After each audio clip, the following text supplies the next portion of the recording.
Welcome to our first in a series of 3 School Climate Alliance webinars that focus on the use of student behavioral data when implementing PBIS. Although the focus is on data use in the context of PBIS, what we will learn is very relevant for all types of school climate improvement strategies. The theme is completely consistent with the primary focus of the Alliance, that is using data to help identify issues, plan actions, and monitor whether what we are doing is working. Here's the agenda. Well, the goals for the webinar actually is to become familiar with a problem-centered inquiry process to support the ongoing use of data for improving school climate, and to learn from experts and each other to support ongoing collaborative efforts in understanding and addressing school climate issues. So this is an opportunity to interact with each other and tap into the expertise of our presenter, Barbara Kelly. Again, as Dan was mentioning, please type your questions and comments or any links to resources that you have in the chat area. I'm going to interrupt every so often and read the questions to Barbara so she doesn't have to look at the chat area while she's going through her presentation. Also, please be sure to fill out the survey before signing off. Your feedback is very important to us as well as to our funder, so we'd really appreciate it if you fill out that survey. So I'm going to introduce Barbara Kelly. Barbara Kelly is the, let me give you, here's the road, I'm sorry, I'm a little disorganized. Here's the roadmap of the talk. Now, Barbara Kelly is the CEO and president of the California Technical Assistance Center on Positive Behavior Interventions and Support. Barbara actually, did us the pleasure of presenting back in December on sort of PBIS systems for Tier 3 referrals. Working with Barbara over the past few months, she is extremely busy. She is currently the California Positive Behavioral Interventions and Support State Coordinator and is an associate of the National Positive Behavioral Interventions and Supports Technical Assistance Centers that sort of run out of Oregon and Connecticut. She has been a PBIS consultant, trainer, and coach for over 12 years. So I'm going to pass it over to Barbara. So our poll question is, to get started so we have an understanding of who's on the line, what is your experience with the Schoolwide information system? So A is there that you think it's just a kind of cheese, or B, you've been trained on SWIS, but you really don't use it yet, or you've been trained on SWIS and you use it for decision making, or you do have a team that uses behavior data from any source for decision making. We have 12% saying it's a type of cheese. 25% are saying that they have been trained on SWIS but don't use it yet. 6%, we have been trained on SWIS and use it for decision making. And 25%, we have a team that uses behavior data from any source for decision making. And 31% did not answer. All right, thank you. That gives me an idea of who's in the room. So as we go through this presentation, those of you that already use SWIS, not only if you have questions to ask, but if you've got some great information to add, be sure to type that in so that we can share it with everyone. Okay, so I'm going to review for you a process that we use in PBIS called TIPS 2. It's team-initiated problem solving.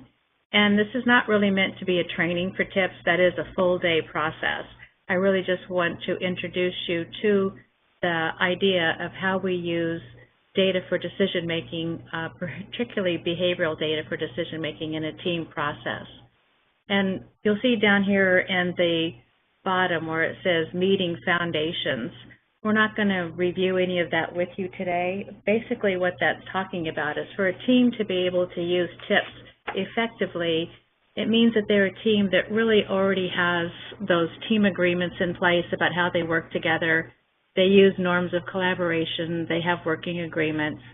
They've got roles and responsibilities that are defined, so they make sure that they have a facilitator.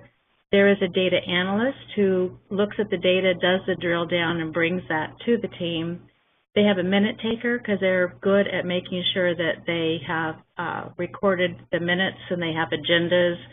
They're able to get the information out to the rest of their team members in a really efficient manner. We really ask that they're able to do that within 24 hours, and that there's a calendar that's already been made for meeting dates for the whole year. They do make sure that they take electronic minutes of their meetings, and this is a great little idea that TIPS shares with our teams, and it's been one of the tricks, if you want to call it, for your team that most of the teams really like, and they don't ever stop doing it, and they share it with other teams that they're on, and that is that not only are they taken electronically, but that you have them projected up on the screen during the meeting. And it just makes the team much more efficient, helps you stay on task better, and it also makes sure that there's clarity before everybody leaves. They kind of really have reached a good agreement on what was going on in the meeting. So I'm not going to review those team foundations, those meeting foundations, but remember, these are high-functioning teams that are able to use the team-initiated problem-solving process. So just to get started, oh, and I want to make sure you see the citation here for those people down in the bottom left there that created TIPS 2, and you'll be able to pull off the information about TIPS online at the uoecs.org website.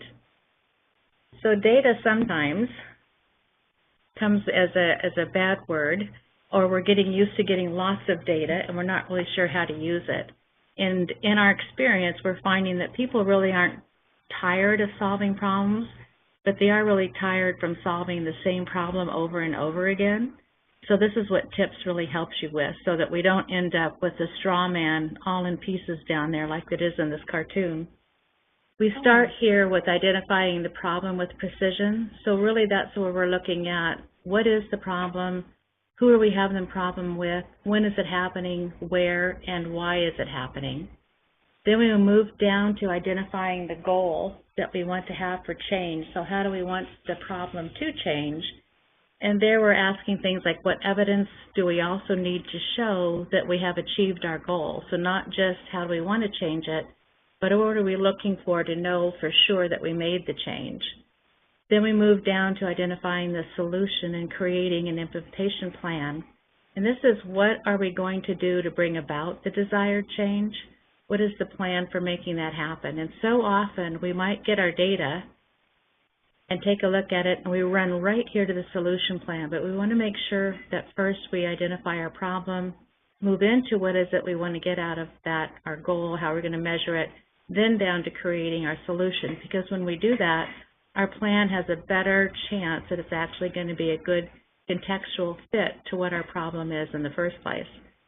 Then we move into implementing the solution with really high integrity.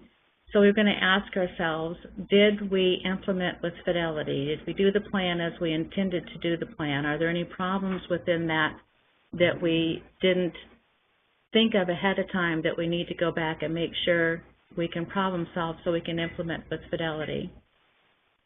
Then we move into monitoring the impact of the solution and comparing it over here against our goal. So did we meet our goal, and what was the impact of our solution? Next, we move on up into making summative evaluative decisions and then deciding what is next. So we want to see, has our desired goal been achieved and what should we do next? And then we're back here. If it wasn't resolved, then we're back identifying the problem, moving through the goal, and walking around the circle. If it was resolved, then we're on to looking at our data again, or celebrating where we have come. So when we identify a problem with precision, we want to make sure that we're asking those questions beyond just is there a problem, but what is the problem, who are we having the problem with, when, where, and why are we having that problem. So we start with a primary problem statement, and for this we're taking a look at the big picture.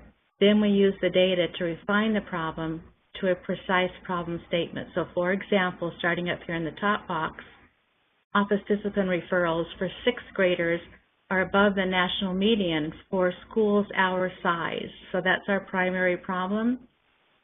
we know that we have an issue, but we want to move to a more precise problem statement so that we can build a plan that's more exact with the idea that we can do less to get more. So now we looked at our data and we've decided that referrals for physical aggression, so not just office discipline referrals, but they're for physical aggression, and among sixth graders, or sixth grade students, and it's happening from 11:30 to 12:30, and we know it's happening mostly in the cafeteria, and that they are increasing over time. So it is believed that the misbehavior is being maintained by peer attention. So this is the why. What is the maintaining consequence for the misbehavior? Let's do a little practice with taking a look at the data. We initially thought we would go live on Swiss, but with only an hour, we were a little too worried that adding that much complexity to our technology, we might spend more time on the technology than actually looking at the data. So I prepared some slides that are snapshots from Swiss. So those of you that use Swiss will recognize these slides. Others of you, this will be an introduction to what this type of data looks like, but also a reminder of the kind of data that you'll need to collect if you're going to use behavior for decision making. So we're looking at average referrals per day per month across a year, and we're trying to see if we have a problem at this school. So when you use Swiss, you will always have the national median score. So this means for all schools that are your particular grade levels, whether you're elementary, whether you're middle, or whether you're high school, and matched for the size of your school. So they're only matched on those two variables, the type of school and the size of your school. What would be the median average office discipline referrals per day per month? So we're looking at that, and we can measure, wow, we're above that on every single month. We also have this increasing trend. So the story here for our office discipline referrals, when we take that first snapshot to see if we have a problem or not, is our average major and minor office discipline referral forms per school day per month are higher than the national median for a school of our enrollment size for all months except June. They might have gotten tired of writing referrals, I'm thinking. We have peaks in frequency of problems in November, December, January, and March, with an increasing trend from September to March. So there's our first look at it. Do we have a problem? It looks like we do. So this is where now we want to go into and see what is our problem, when is it happening, where is it happening, who is it happening with, and why, so that we can begin to build a solution. So here's some examples of going from a primary problem statement into a precise problem statement. For example, teachers might be in the lounge and say, gang-like behavior is really increasing at our school. But when we take a look at our data, we will be able to say, well, it's really about verbal and physical aggression, which for some places is called bullying. This verbal and physical aggression on the playground is increasing during the first recess, is being done mostly by 4 fourth grade boys, and seems to be maintained by social praise from the bystander peer group. So going from this to this is a really big difference. Okay, all right, so when we go from saying gang-like behavior to that precision statement, it makes a big difference in how exact we can be in our solution development in our plan. Or we might hear that the buses are awful. And now when we take a look at our data, we can see that there were 45 referrals from 3rd, 4th, and 5th graders using inappropriate language on the afternoon buses because these students wanted attention from their peers. So again, we can really do something with this kind of information to build a plan rather than just saying that the buses are awful. So when we move from that primary to precision statement, we really want to be thinking about what problem behaviors are most common. So when you're using Swiss, that means you're just clicking on the chart that looks at referrals by problem behavior. If you don't use Swiss and you use some other behavioral referral source, then your question is, what problem behaviors are most common? How can you get that information? The second question is, what are problem behaviors most likely, or not what, where? where are problem behaviors most likely to be occurring. So that's looking across the place of the misbehavior. So this means that on your office referral forms, you've got to make sure you have a place to say if it's happening in the classrooms, on the playgrounds, out in the quad area, out at the buses, out at a sporting event, whatever the general settings are for your school, so you can find out the referrals by location. And when are the problem behaviors most likely to occur? So again, with SWISH, you would be looking at that chart, referrals by time. It's recommended that you get those referrals by time of day down to 15-minute increments, rather than saying first period, second period, or during reading time, or during lunch, mainly because the beginning of lunch looks very different than the end of lunch, as does any one of our class periods, or the middle time is very different. Contextually, what's going on is different. So you just don't get as much information if you're not clear down to about that 15-minute increment. And then you want to look at, so who was engaged in those problem behavior? You know, it's very easy for us to say, oh, everybody and all, and it was a whole group of kids. But if we can really look at our referrals and see which students that it was, then we've got a better chance, again, of being targeted in our intervention. The last thing we want to ask is, why are those problem behaviors still sustaining? Why are the kids keeping it up? What is it that they're getting out of that? And that's really where we have to use our drill down data in order to look at the function of the misbehavior. So again, that is data that you'll need to be collecting on your office discipline referral form. If you are a PBIS school, or are you involved in using school climate work and you're looking at behavior, the underlying theory for positive behavior intervention supports is the science of behavior, so the ABCs of behavior. So getting to the point where we can make our best guess as teachers as to why a student is doing what they're doing, then we will be able to match our intervention to meet that why. And then we've got a stronger likelihood that the new social behavior is going to be accepted because it works for the students. So that's a whole couple days of training, but the understanding of the why is pretty crucial when you're establishing your interventions. Are there any questions, or does anybody want to add information before we go into looking at an example of Harbor Haven Middle School? So, Barbara, we had a question early on Okay. when you were talking about the meeting foundations. Are they available for us to review, or do we have to take the training to get those? Well, on the very first slide, it has the reference of the www.uoecs.org. And all of the TIPS work is up there, and I'm fairly certain in there you'll be able to find a list of what those meeting foundations are. Because I know I rattled them off. I rattled them off pretty fast. No, they were good. And so we'll send the PowerPoint out to folks after the call. Barbara, one other question. I know when you showed the graph of the trends across months for in incidences, thank you. Do you see? We actually did had a study with the Alliance Schools where we collected those data and basically plotted the monthly incidences across time. We found a general trend sort of like this, where there was basically a peak as we moved to December. Then during the holidays there was a decline, and then exactly like this, then a peak up to March. But do you see a lot of variation across schools in sort of how this works, or is this kind of a typical trend? It's called the bicameral. So that's what it is. It even has a name. It is a typical trend, and then when you collected your data, did you look at it office referrals per day, per month, or just number of referrals? We just did rates, per month. So when you go back and do that again, and you'll need to do it office referrals per day, per month, because you can't compare month to month unless you control for the number of days we're on campus.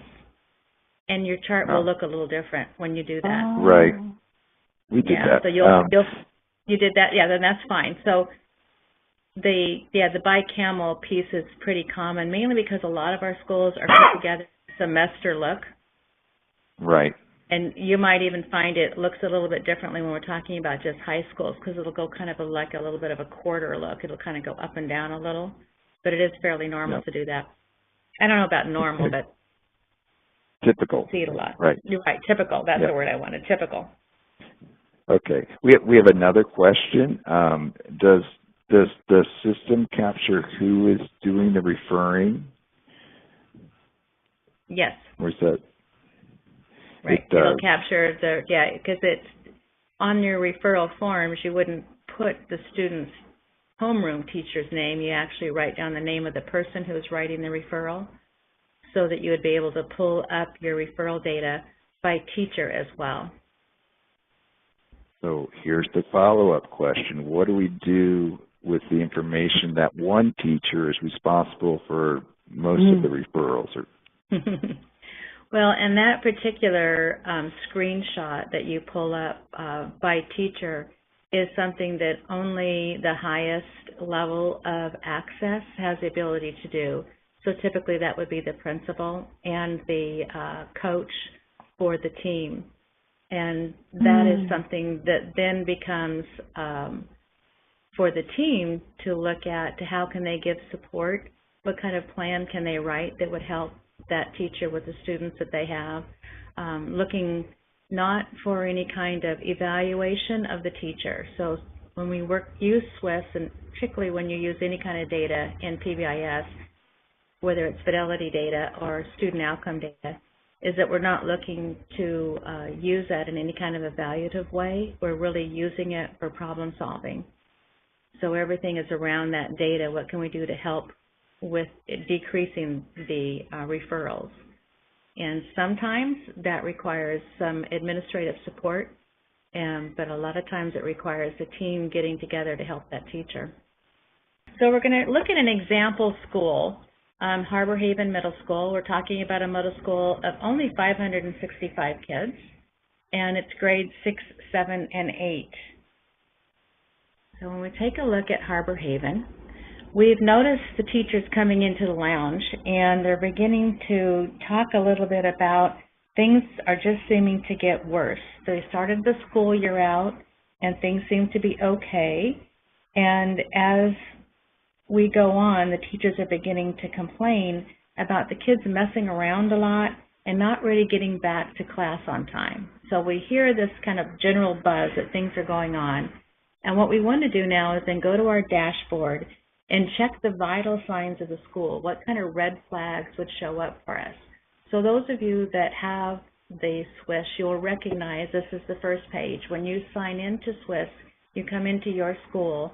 This is what shows up for you on the very first page. And we're going to look at some of these piece by piece. But the very top slide you see is that one that's the office referrals per day per month. And then the next one down there, we'll be looking at it by time. Then it's by location to the right.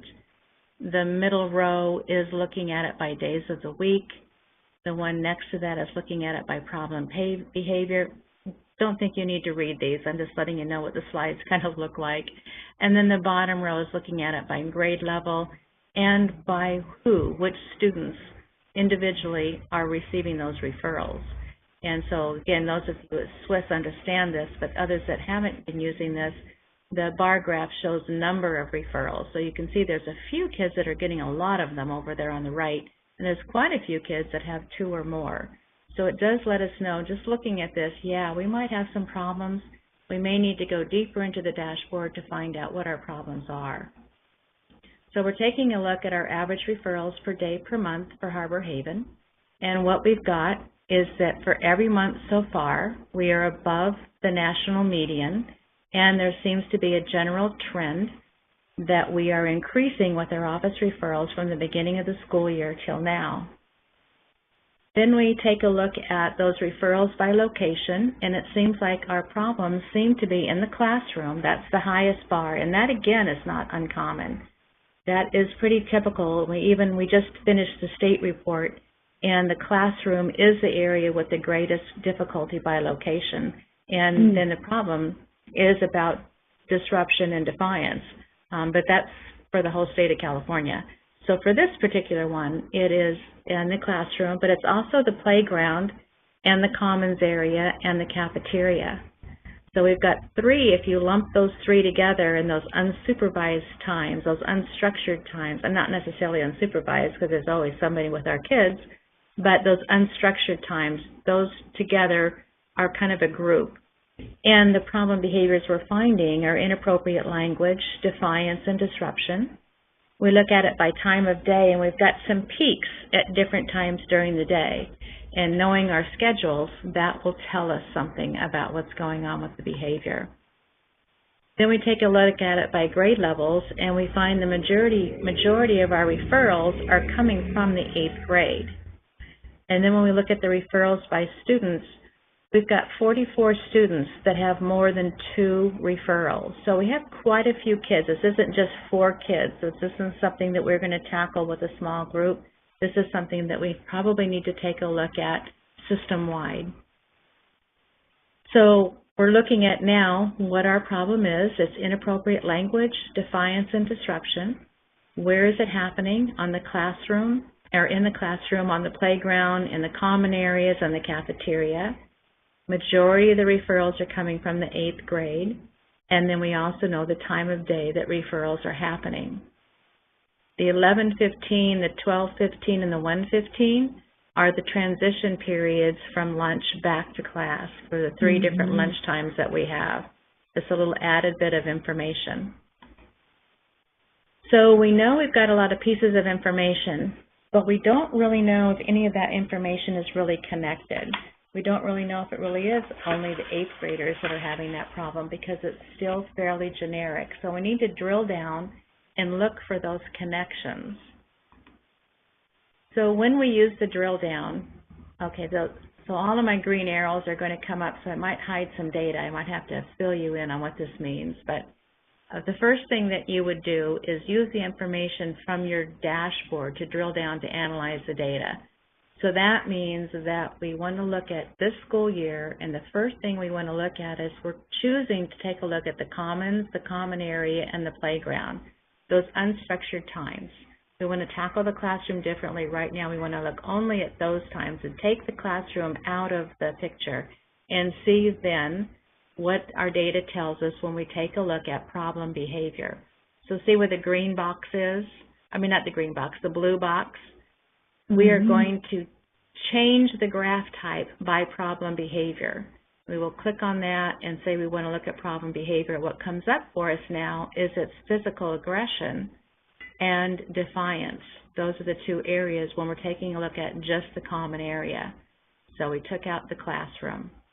And then we are going to use the summary analysis down here where that light kind of gray box is, to make sure that we haven't drilled down to where we're only talking about a couple of kids now. But no, we're looking at least 63 referrals, and I can't see the number of kids so the box is covered. But so it's still a good number of kids. We didn't drill down to nothing or to where it's only talking a few kids. We've still got a good catch of kids in this drill down. So we want to change the analysis again. So we've put in now that we're looking at physical aggression, and we're looking at, let's see, what was the 1, 2, 3, 4, physical aggression and defiance. And let's see now by time of day what we see. And here now those 3 major times peak for us. So we've got better data now. We had lots of little peaks before, but now we really have these 3 peaks, and they do relate right back to the time that we changed classrooms.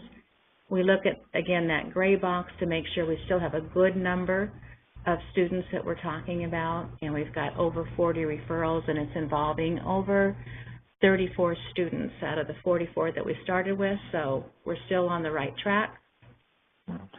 So now we know Barbara, that our where, yes. Yeah, just two quick questions. Sure. One is, did the chart show the comparison with the national median when you start digging deeper, or do we lose that? You lose that. Yeah. Because that national median one is only on the average referrals per day per month. Got it. It won't show up by problem behavior or any of that. That's specific to your site now, because the behavior is contextual, so you can't really compare that to another site. Now you're only talking about your site. your school. Okay. Okay. Any other questions from? I have one. I mean, so this is amazing. Just the how granular the time of day is, and I'm just wondering if you're going to have any time to talk about sort of how folks actually enter all this data, this specific data. It seems daunting to me coming from the outside. Right. So to enter this data, a school does quite a bit of work, because to have good data means you've had to reach a lot of good agreements. So the school will really have good agreement on what disruption, defiance, physical aggression is. They will also have agreement on what is defiance or disruption or physical aggression when it's something the classroom teacher should handle and when it should go to the office, so that there is consistency then when you're looking at what we call a major referral, which means the office managed it. You have a good idea of the type of behavior that is compared to physical aggression when it's something that a teacher would be handling. So that's a lot of the work, to make sure that the data going in is correct. And then you create an office discipline referral, and on that referral form, about the only thing you should ever be writing is the student's name. Everything else should be boxes that you circle, so that it's quick and easy, so that writing the referral is very simple to do. It takes very little practice, and that never tends to be any of the difficulty with the whole process. We have several schools that have put those templates in various fashions on their desktop so they can do it electronically and send it to the office. And then the data entry piece itself takes 30 seconds per referral to enter.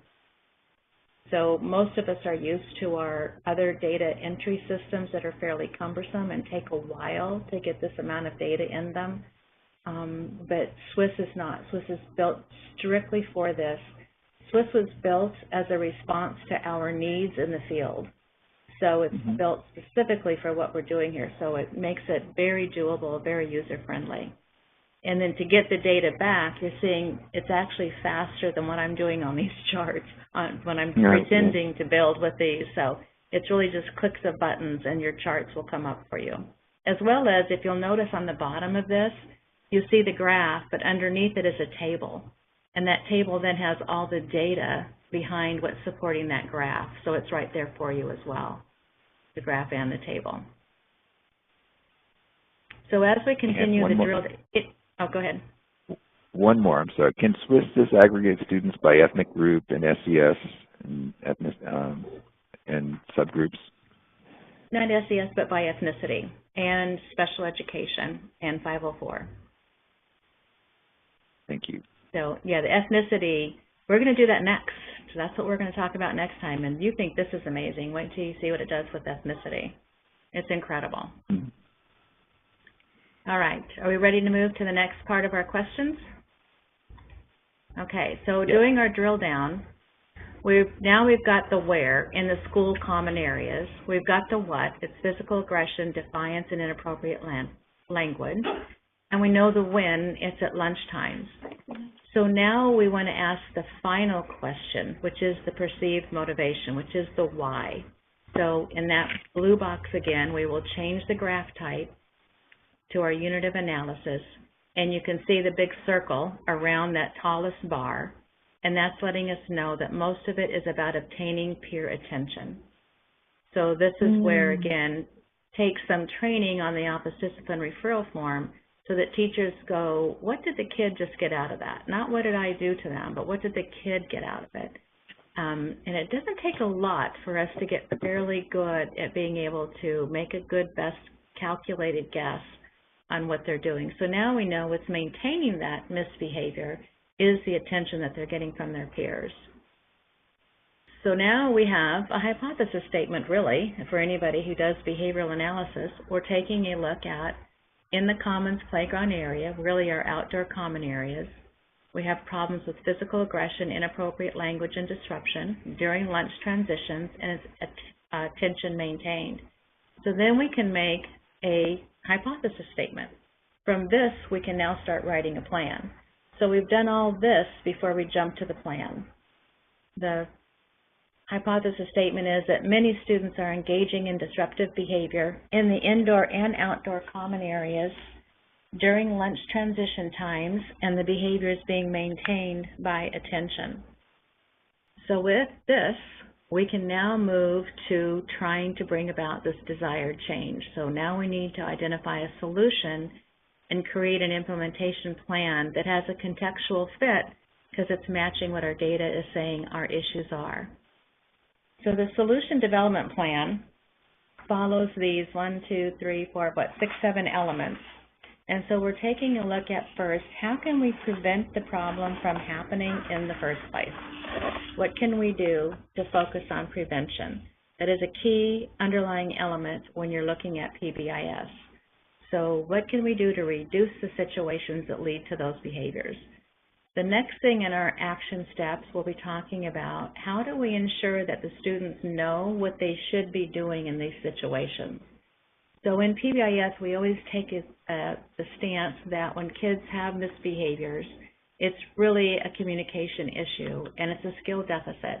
So we're going to help them go from acquisition level of a social skill to fluency to really being able to generalize that. So kids might know what they need to do in the classroom, but are they able to do that across all environments? So that would then be that it's a fluency issue, and that's what we're working on. So we need to look at how are we going to teach the kids what it is that they need to be doing in those situations. And particularly when you've got peer-maintained behaviors for kids who are being physically aggressive, those bystander kids really may not, or they may know what to do, they may not feel empowered to do that. So how can we help those bystander kids know what it is that they need to do so they're not giving attention to the student who is, or those groups of kids that are being physically aggressive. And then we need to look at the reinforcement piece. So how are we going to ensure that the appropriate behavior is being recognized? What's our plan for making sure that we are giving good feedback when the kids are doing what it is that we would like them to do, just like we do when we're teaching them an academic skill? And then we're going to talk about how are we going to extinguish the misbehavior, which means that how are we going to make sure it no longer works for them.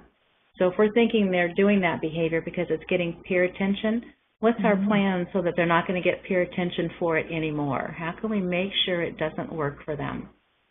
And then we're going to think about if we need to correct. So an error does happen, meaning that a kid is still physically aggressive. What's our plan to be able to deal with that so that we don't increase or become part of the problem, so that we don't escalate the misbehavior ourselves just by our reaction? So what's our method of doing that? How are we going to use our discipline flow charts, just go into what are the logical consequences that typically happen so that we don't end up giving more energy, time, or attention to the situation as more than is required? And then are there any safety precautions? Do we need to make sure we're taking into account the safety issues? So you go through the process of coming up with your best ideas along those elements. And here's an example of a solution development plan for our group. So their target area was really they had problem behaviors in the indoor-outdoor common areas, and they wanted to reduce those referrals for disruption in the common areas by 50%. So this was the goal they choose. And when you go to write your solution development, it may seem silly, but it's really important to write your target and your goal, because we'll get into problem solving and the solution development, and we'll be off solving a problem for what happens out on the monkey bars, because we just do that. We end up thinking, oh, and I saw this happen there, and this could be better if we did all of this together. We really want to concentrate just on the data, just on the target areas that we came up with. So, for example, their solution development and prevention was to increase the active supervision and have the vice principals share responsibility for the indoor and outdoor common areas, and that the grade levels establish a supervision rotation. So as I come up with these, think about your own school. What would be some of the ideas you would come up with for prevention? What I'd like to do is, we do have about 15 more minutes, and we're almost to the end. If we could take a little bit of time here, does anybody want to share an idea they would have at their school for prevention? if you had this problem at your school site. Barbara, I'm not really answering your question. We do have another question, though. Okay. Can I ask it? Oh, please, yes. Okay. Do you have suggestions for simple analyses for those of us not using Swiss? Like, what's sort of the most important data to collect and look at in your experience? Well, those first 5 questions. Let me go back to the slide. That's why I put the question with them, because for us it automatically happens when you're using Swiss, but when you're not, here. Okay. So you would want to try to answer these questions. What problem behaviors are most common?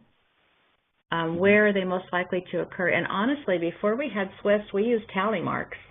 We would go out for 3 days at a time, take some good data, and go make decisions off of that. So it wasn't the best, but it gave us something to go on.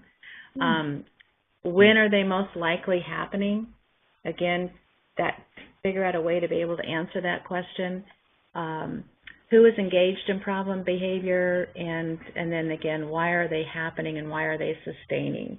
And so this last one is really critical. It's very important to increase the likelihood that your plan is going to work. There is some research out there that if we just go on what we think and we don't use the line of reasoning behind the ABCs of behavior, that we're right only 3 out of 10 times. And it's a 50-50 chance, so we're wrong a lot more than we are right in guessing on the motive or the why for the misbehavior. So it's one that probably is something that if you're not involved in PBIS is something you would need to be working on. It is part of PBIS training for most schools, so you will be getting that because it is the basis for PBIS. It's the underlying theory of action. Terrific. Does that help answer that question? Yes. And a lot of you are probably using Aries, is going to be a guess on my part. And Aries has been working really hard to be able to give you queries to answer these 5 questions. You can't do the drill down, but you can do the beginning if you're using Aries. All right, so on the solution development, then for this particular school, they looked at teaching, and so they decided that they were going to teach the behavioral expectations in the indoor and the outdoor common areas. So they were going to go back to their school-wide matrix and make sure that they were teaching the behaviors that they expect to see kids do, particularly during those transition times. What does it look like to transition? So they realized they had taught the behaviors from their behavior matrix that they want kids to do in the common areas, outdoor areas, but they didn't teach it specific during that transition time when you're out there. So they went back and retaught that. Was there a question? No. Nope. Okay. And again, specific to PBIS will be people will understand what I mean when I'm talking about a behavior matrix and behavior expectations and how you teach them. But basically, I'm not sure if everybody's involved in PBIS or not. It means that we have defined what it is that we want to see kids doing, and we've operationalized that into what would you see and hear if kids are doing that in each one of those settings, and then we teach it. We don't just post it on the wall. We actually teach and give them multiple opportunities to practice that and to get recognized for doing what we're expecting them to do.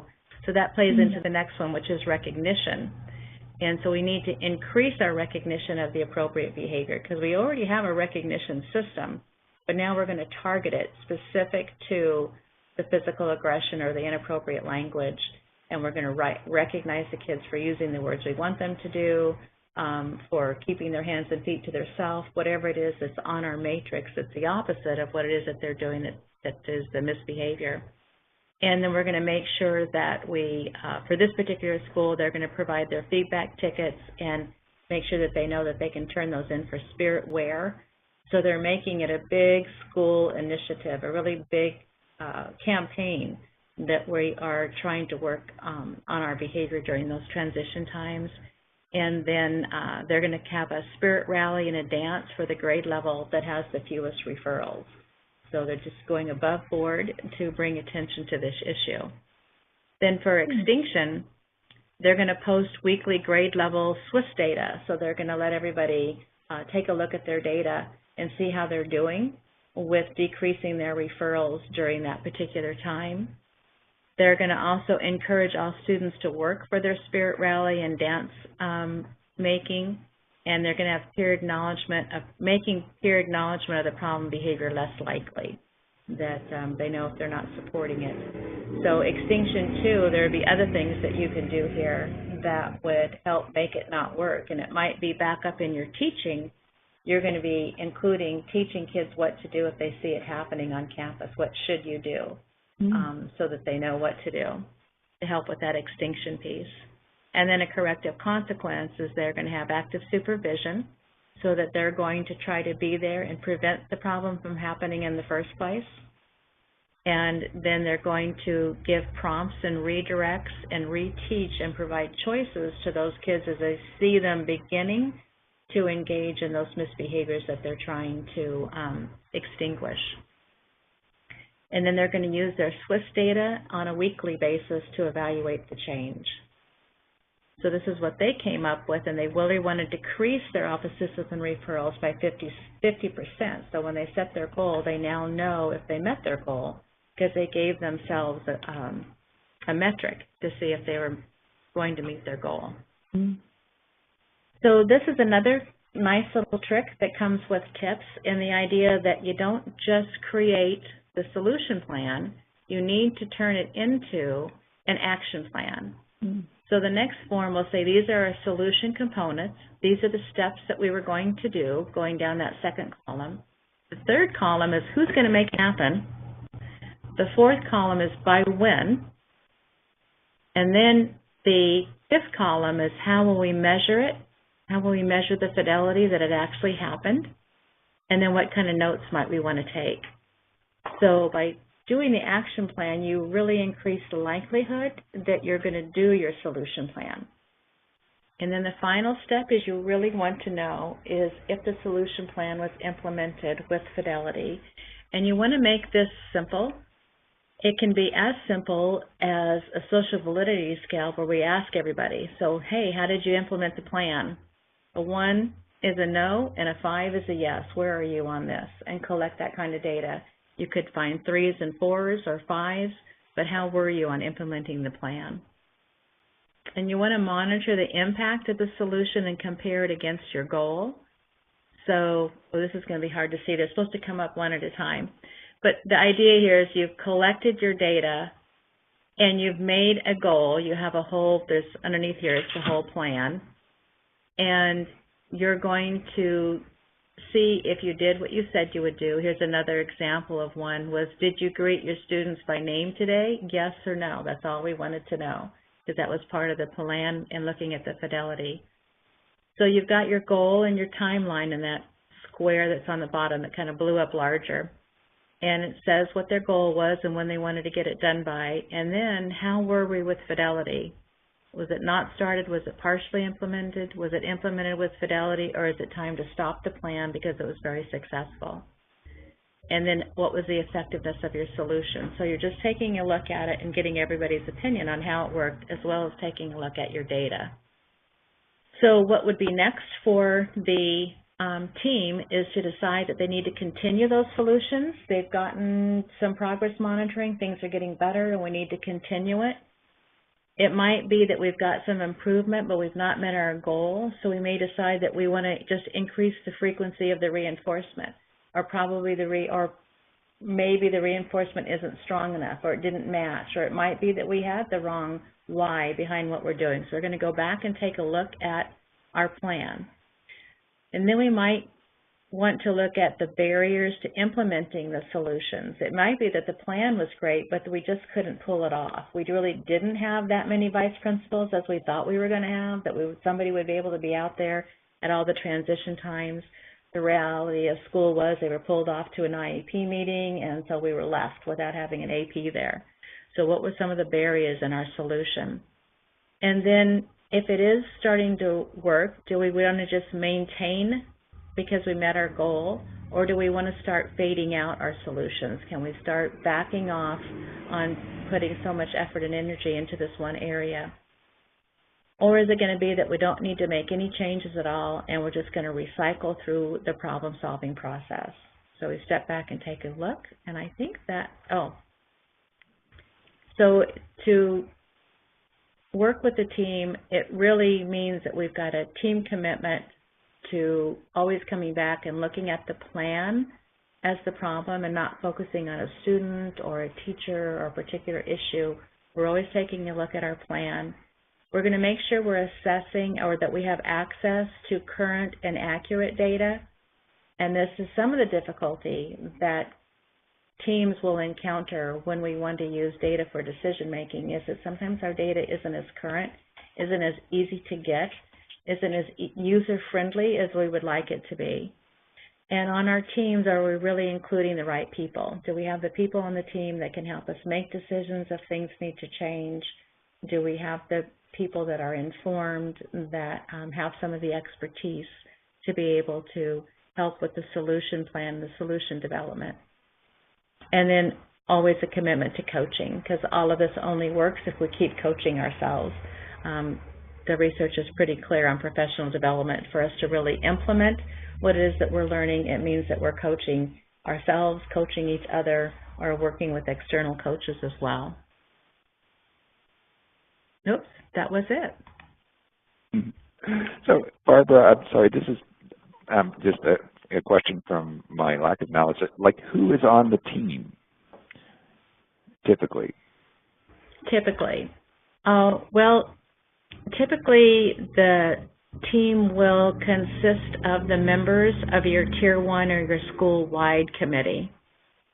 As you progress through the tiers, your team might have members that are on the Tier 1 team, the Tier 2 team, and the Tier 3 team. It might be that you have 3 different teams and you're looking at issues from different perspectives. So everybody pretty much does it different. The biggest point would be that you have the expertise on the team and that it is a team that represents the school so that you can communicate easily. For example, if you are a school that works through PLCs, you might want to make sure that there's a representative from each PLC on the team. So what you want to communicate out of that solution plan can happen easily because you already have meetings scheduled to make that happen. I just want to thank you so much, Barbara. That was very, very useful talk, and that leads us to, remember everyone that this is the first of a series of 3 talks. The next one will be focusing on equity, examining issues of equity in schools and drilling down to sort of, looking at disproportionality and solutions to that.